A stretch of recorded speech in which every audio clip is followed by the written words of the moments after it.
To में हमारे पास understanding हमें करनी है कि प्रोजेक्ट स्ट्रक्चर क्या है। ठीक है, प्रोजेक्ट स्ट्रक्चर में जो हमारे पास दो मेन प्रोजेक्ट स्ट्रक्चर में चीज़ें आती हैं वो एक कहलाती है मैनिफेस्ट फाइल और दूसरी कहलाती है ग्रेडल स्क्रिप्ट।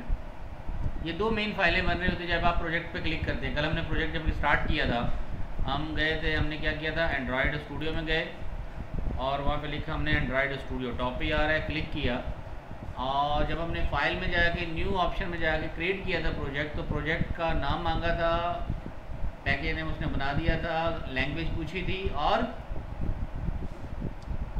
फोल्डर की लोकेशन पूछी थी कि कहाँ उसको सेव करना है। ये सारी इन्फॉर्मेशन लेके उसने क्या किया था, प्रोजेक्ट आपका स्टार्ट कर दिया था। अब उस प्रोजेक्ट जब स्टार्ट हो गया, अब उसके अंदर क्या क्या चीज़ें ऑटोमेटिकली बन रही होती हैं और कौन कौन सी चीज़ें किस लिए इस्तेमाल हो रही हैं, आज हमने उसको समझना है। और फिर स्क्रीन हमने बनानी है पहली कि हम फर्स्ट स्क्रीन, मोबाइल की फर्स्ट स्क्रीन जो स्टार्ट होती है उसके ऊपर कौन से हम बटन, टेक्स्ट बॉक्स ऐसे लगा सकते हैं, क्या क्या अवेलेबल है हमारे पास ऑप्शन, उन तमाम को हम आज देखेंगे। तो जब आप स्टार्ट करते हैं तो इसमें दो चीज़ें जो इम्पोर्टेंट होती है, एक होती है मैनिफेस्ट फाइल। अगर डेफिनेशन में देखें तो ये मैनिफेस्ट फाइल क्या होती है, हमारी एक्सएमएल फाइल होती है। XML stand for extensible markup language. जैसे एचटीएमएल होती है हाइपर टेक्स्ट मार्कअप लैंग्वेज, इसी तरह से ये एक्सएमएल एक्सटेंसिबल मार्कअप लैंग्वेज होती है। यानी ये बताती है, जैसे मैंने आपको आसान लफ्ज़ों में समझाऊं कि मुझे आपको बताना हो कि आप कौन हो, तो मुझे आपको सही से पूरी दुनिया में बताना हो आप कौन हो, तो ये बताने के लिए मुझे बताना पड़ेगा कि एक दुनिया में एक रीजन है जिसको हम कहते हैं एशिया, उसके अंदर साउथ एशिया है, साउथ एशिया में एक कंट्री है पाकिस्तान, पाकिस्तान में एक प्रोविंस है सिंध और सिंध में एक प्रोविंस है, रीजन है सक्खर, सक्खर में एक सिटी है सक्खर और सक्खर में क्या है, आईबीए, और आईबीए में क्या है, ब्लॉक है एक, ब्लॉक वन में एक लैब है, इंग्लिश लैब, और इंग्लिश लैब की डेस्क नंबर 05 पे स्टूडेंट बैठा है, उसका नाम लिखते हैं उधर जाके। तो इस तरह करके आपने पूरी हायरार्की बतानी होगी, तो पूरी दुनिया में एक बंदा बताया जा सकता है कि ये बंदे की लोकेशन क्या है, पूरा यूनिकली। अगर इस तरह से मैं डिस्क्राइब करूँगा तो एक यूनिक पाथ हो जाएगा। तो एक्सएमएल क्या करता है, इस तरह से चीज़ों को डिस्क्राइब करता है कि आप बताते हैं कि किसके अंदर कौन सा टैग है। टैग्स बनेंगे लेकिन क्या टैग जो है वो यूज़र डिफाइंड टैग नहीं होंगे, बल्कि क्या सिस्टम डिफाइंड टैग नहीं होंगे, बल्कि यूज़र डिफाइंड टैग होंगे। तो इसकी एक्सएमएल एक्सटेंशन बनती है। दूसरी हमारी फाइल बनती है जिसको हम कहते हैं हमारी main logic file. XML file में देखिए, अगर आप डिक्लेयर करेंगे कोई मैनिफेस्टो, इसमें बताएंगे कि आपकी, देखें क्या है, ये एक्टिविटी है, टैग कौन सा बना, एक्टिविटी, और इसके अंदर बताएंगे कॉलम के अंदर एंड्रॉयड एक्टिविटी, कौन सी एक्टिविटी है, और उस एक्टिविटी का नाम क्या है, मेन एक्टिविटी, और डॉट ऑपरेटर रेफर करता है कि पीछे पूरा पैकेज का नाम है। जैसे मैं ये बता के आया ना पूरी हायरार्की, अब मैं ये पूरी हायरार्की बता के आगे सक्खर आईबी है, उसमें ब्लॉक 1 है, ब्लॉक 1 में इंग्लिश लैब है। अब मैंने कहा 05.05 तो मतलब ये स्टूडेंट हो गया, मैंने .06 तो अगला वाला स्टूडेंट हो गया। समझ में आ रही है बात, ये सीट्स को ऐसे रेफर कर रहा हूँ।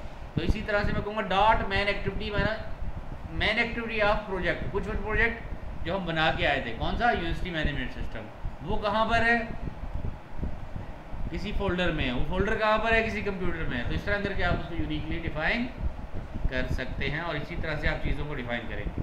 तो यहाँ आपने नेम दे दिया। सेकंड थिंग क्या आएगी, इंटेंट फिल्टर। आप जब स्क्रीन चलाएंगे, जो टॉप पे स्क्रीन पहले आपकी आए उसको हम कहते हैं इंटेंट। इंटेंट का उर्दू लफ्ज़ में होता है नीयत। तो यहाँ पे हम इंटेंट पहले क्या दिखाना चाह रहे हैं, इंटेंट फिल्टर में हम कहेंगे ये इंटेंट दिखाना चाह रहे हैं, कौन सी, Android intent dot main dot action. अच्छा जी, ये एंड्रॉयड फाइल का नेम है। अब उसके अंदर चला क्या रहे हैं हम, लॉन्चर चला रहे हैं। एक्टिविटी कौन सी होगी, लॉन्चर। कहाँ पर है लॉन्चर, किसके अंदर है, कैटेगरी के अंदर। कैटेगरी किस में है, इंटेंट में। इंटेंट क्या है, एंड्रॉयड की एक्टिविटी है। तो पूरा नाम इसका लिखा जाएगा Android dot intent dot category dot launcher. ये नेमिंग स्टाइल है। जैसे मैंने बोला आपको कि मैं आपका नाम लिखूंगा कैसे, पूरी दुनिया में लिखना हो तो लिखना होगा Asia dot south Asia dot Pakistan, इस तरह करके। तो यहाँ पे पूरा क्वालिफाइड नेम दे, ठीक हो गया। और फिर आपका इंटेंट फिल्टर क्लोज होगा, जैसे HTML का टैग क्लोज होता है, और देन एक्टिविटी टैग क्लोज हो जाएगा, जैसे एक्टिविटी टैग क्लोज होता है।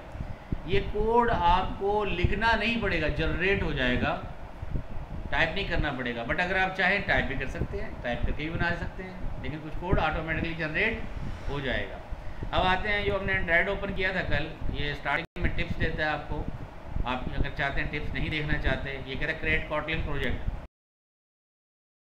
नेक्स्ट करेंगे। फिर ये बता रहा है कि न्यू फाइल क्रिएट करनी हो तो न्यू फाइल में जाएंगे और वहाँ से जाएंगे कॉटलिन क्लास फाइल, क्लिक करेंगे तो आपकी क्लास फाइल बन जाएगी। Kotlin is a powerful concise expressive language that is crafted by JetBrain to create Kotlin file, ये शॉर्टकट है। अगर आप चाह रहे हैं ये नहीं देखना चाहते, नेक्स्ट करके बहुत सारी आप देख कन्वर्ट करेंगे कॉटलिन क्लास को जावा में, खुद कन्वर्ट कर देगा, एक प्रोग्रामिंग लैंग्वेज को दूसरी प्रोग्रामिंग लैंग्वेज में कन्वर्ट करता है। अगर आप नहीं देखना चाहते क्या करेंगे, don't show on startup, next करेंगे गायब हो जाएगा, ठीक है। क्लोज करेंगे, क्लोज हो गया, दोबारा में स्टार्टअप में नहीं दिखाएगा। अब ये फाइल खुल गई, कौन से वाली जो मैंने आपको बताई थी, मेन एक्टिविटी खुली है। अब मेन एक्टिविटी के बाद में क्या है, डॉट एक्सटेंशन क्या आ रही है, dot Kotlin, KT for Kotlin, ये कॉटलिन प्रोग्रामिंग लैंग्वेज है। इस कॉटलिन प्रोग्रामिंग लैंग्वेज टॉप पे जो लिखा हुआ है वो पैकेज नेम है। तो पैकेज नेम देखे मैंने बताया था, जैसे MHM.IBA.UMS यूनिवर्सिटी मैनेजमेंट सिस्टम, इस पैकेज में सारी चीज़ें रखी जाएंगी। अब इसमें पहली जो स्क्रीन आ रही है, पहला जो प्रोग्राम बन रहा है उसका नाम क्या है, मेन एक्टिविटी, ये हमारी मेन एक्टिविटी है, तो हम कहते हैं ये मेन एक्टिविटी है। देन हमारे पास उसके अंदर जो बना रहे हैं मेन एक्टिविटी, वो सब क्लास बना रहे हैं। सब क्लास बनाने का तरीका कॉलर लगाते हैं, और ये कौन सी है, कंपोनेंट एक्टिविटी है। ये फंक्शन है, जो लोग कोई प्रोग्रामिंग लैंग्वेज जानते हैं आप लोगों में से, तो ये क्या है, फंक्शन है। फंक्शन का लिखने का स्टाइल क्या होता है, कंपोनेंट नेम, फिर parenthesis start, then curly braces start, और देखें कर्ली ब्रेसेस पे क्लिक किया तो कर्ली ब्रेसेस क्लोज का हो रही है, यहाँ पर हो रही है। और अगर आप इसको प्लस के बटन को माइनस करेंगे, ये सारा कंप्रेस हो गया, ये प्लस का बटन आ गया, इसको मतलब एक्सपैंड करें, क्लिक करेंगे ये एक्सपैंड हो गया, और माइनस पे करेंगे इसका मतलब है सप्रेस करें इसको, यानी सप्रेस करने का मतलब इसको क्लिक करेंगे सप्रेस हो जाएगा, ठीक हो गया। तो ये आपकी मेन क्लास फाइल है। अब हम जाएँ प्रोजेक्ट के ऊपर लिखें, तो ये प्रोजेक्ट आपका लोड हो रहा है, और जब फर्स्ट टाइम आप चलाएँगे अपना प्रोजेक्ट तो it will take time depending on your computer की जो स्पीड होगी, कॉन्फ़िगरेशन होगी, रैम होगी, कैशे होगी, उसमें करंटली प्रोग्राम कैसे इंस्टॉल हो रहे होंगे, उसकी बेसिस पे ये स्लो होगा। जी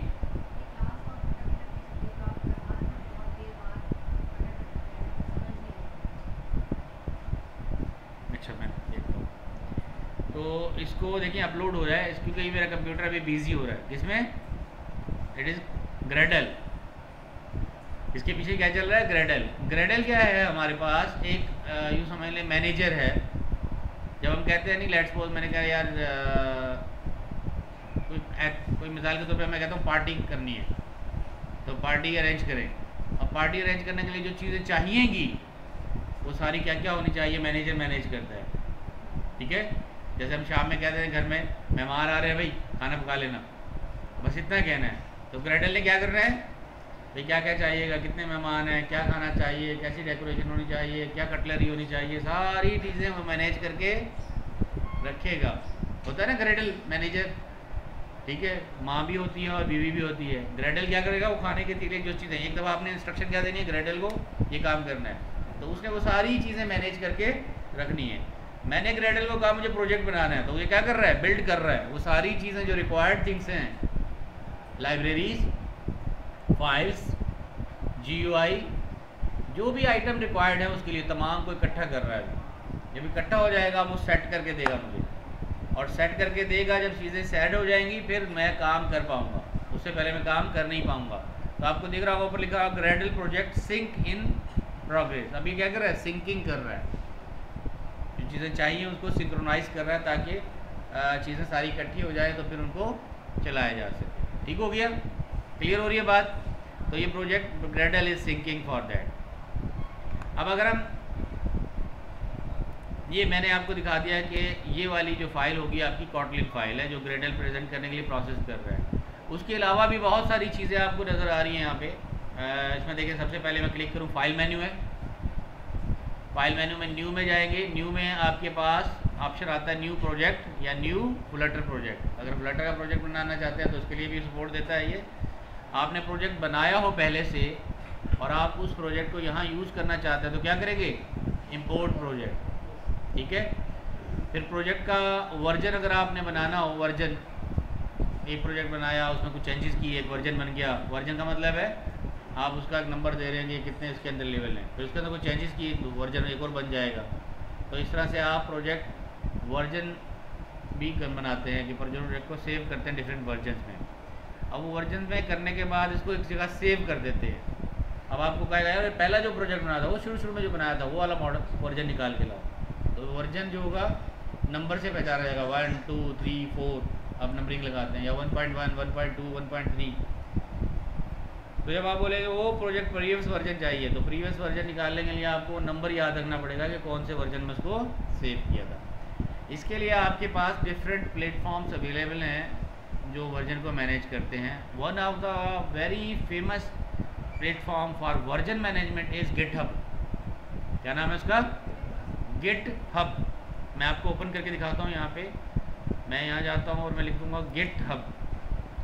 तो ये देखिए गिटहब, ये मेरा गिट है अकाउंट। इसके ऊपर मैं अपना वर्जन मैनेज करता हूँ। अगर मैं कोई इसमें चीज़ प्रोजेक्ट बनाऊँगा उसको मैं यहाँ पे सबमिट करा सकता हूँ।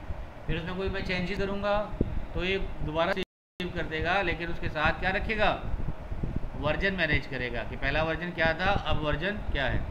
तो अगर आप इस गिटहब से कोड उठाना चाहें, इसमें सेव कर दिया, दोबारा से यहीं से लेना चाह रहे हैं तो कहाँ जाएंगे, फाइल फ्रॉम, कहाँ से आ रहा है, वर्जन कंट्रोल। गिटहब क्या है, वर्जन कंट्रोल। क्या आ गया ऑप्शन आ रहा है यहाँ पे गिटहब। यहाँ पे गिटहब पे क्लिक करना है मैंने और क्या करना है, लॉगिन वाया गिटहब। मैं गिटहब को लॉगिन करूँगा वेबसाइट को और वहाँ से मेरा प्रोजेक्ट डाल लेगा। अच्छा, ये गिटहब पे क्यों डालते हैं प्रोजेक्ट, ये प्रोजेक्ट गिटहब पे इसलिए डालते हैं कि अगर आपकी टीम वर्क है, 3-4 लोग मिलके एक ही प्रोजेक्ट पे काम कर रहे हैं तो वो जितना काम करेंगे वो गिटहब पे डाल देंगे। वो एक ही प्रोजेक्ट का फोल्डर बन रहा होगा। अब मैंने दो स्क्रीन मैंने बनाई हैं, 2 स्क्रीन उसने बनाई हैं, 2 स्क्रीन तीसरे ने बनाई हैं, 2 स्क्रीन चौथे ने बनाई हैं, 2 स्क्रीन पाँचवीं ने बनाई हैं। ठीक है, तो अब इसको मिला के आपने प्रोजेक्ट को दोबारा से कनेक्ट करना है। तो जब भी मैं काम करूँगा मैं उठाऊँगा उसको कहाँ से, गिटहब से। तो जो काम मिल चुका होगा, बन चुका होगा, वो मुझे अपडेटेड मॉडल मिलेगा। तो आप इसको सेव भी कर सकते हैं और उठा भी सकते हैं, यानी लोड भी कर सकते हैं। तो जब ओपन करना हो तो कहेंगे गिटहब, इसके लॉगिन कर सकते हैं वाया अकाउंट। आगे लॉगिन वाया अकाउंट पे करेंगे, ये उससे कनेक्ट करवा देगा। ठीक हो गया, कहाँ चला गया देखें, मैंने क्लिक किया गिटहब पे और ये ले जाएगा मुझे गिटहब के अकाउंट पे। ये जेट ब्रेन पे जाएंगे, ऑथोराइज़ करना पड़ेगा मुझे कि मैं ऑथोराइज़ कर रहा हूँ कि गिटहब मैं इस्तेमाल कर सकता हूँ। मैं यहाँ पे क्लिक करूँगा और मेरा ये प्रोजेक्ट क्या हो जाएगा, साइन इन टू गिटहब। आ गया option, sign in to GitHub. अब मैंने इंटेलिजेंस से कहाँ पे आ गया, गिटहब में आ गया। यहाँ पे जाके मैं अपनी ईमेल आईडी दूँ, पासवर्ड दूँ, कनेक्ट करूँ तो मेरा प्रोजेक्ट क्या होगा, कनेक्ट हो जाएगा। तो मैंने ये लिंक किया, अपना यूज़र नेम पासवर्ड बार बार याद नहीं रखता मैं, ठीक है, वहाँ से उठा लेता है। लॉगिन किया। अब इसने क्या किया, इसने कहा डिवाइस वेरिफिकेशन कोड। इसने क्या किया मुझे कि ये डिवाइस पे मैं लॉगिन कर रहा हूँ, इस वक्त डिवाइस पे मुझे कोड भेजना है। तो for that I need to login on the code.